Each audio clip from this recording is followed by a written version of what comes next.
Hello, this is Miss Banker, teacher of world history and lover of the musical Evita, and I'm here to give you some context on this remarkable woman, Eva Peron, who you've probably never even heard of.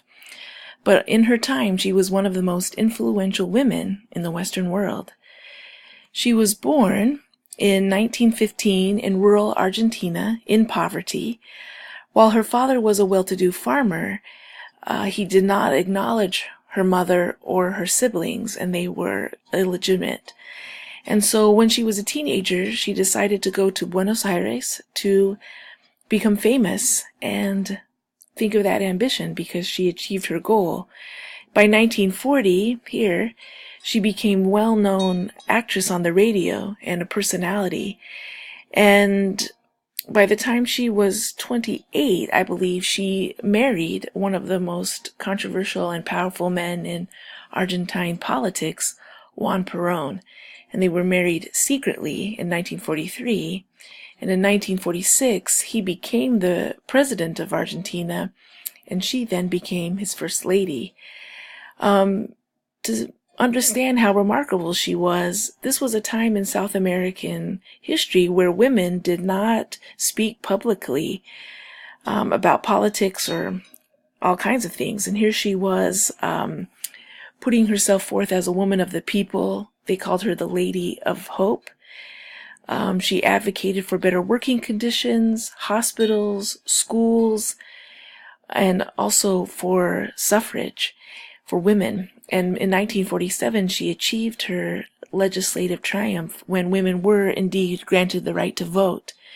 In 1947, she also embarked on the Rainbow Tour of Europe, and she met the Pope and the fascist dictator Franco in Spain, and it was considered a huge success in Argentina. And when she came home, some of the military officials and upper middle class were kind of nervous about what she represented, too much populism, and had started to talk to her husband about maybe curbing her influence.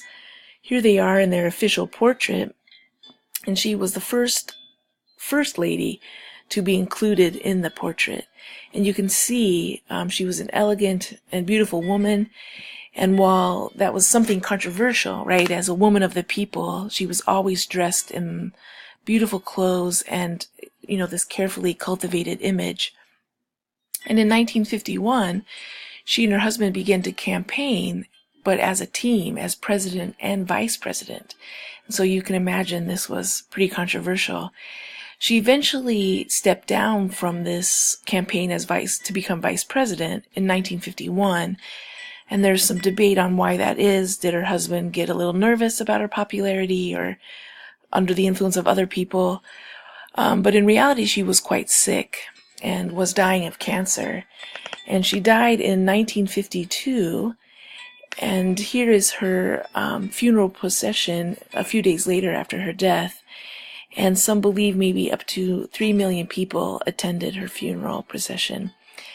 And so she remains today a controversial figure, and her legacy is much debated.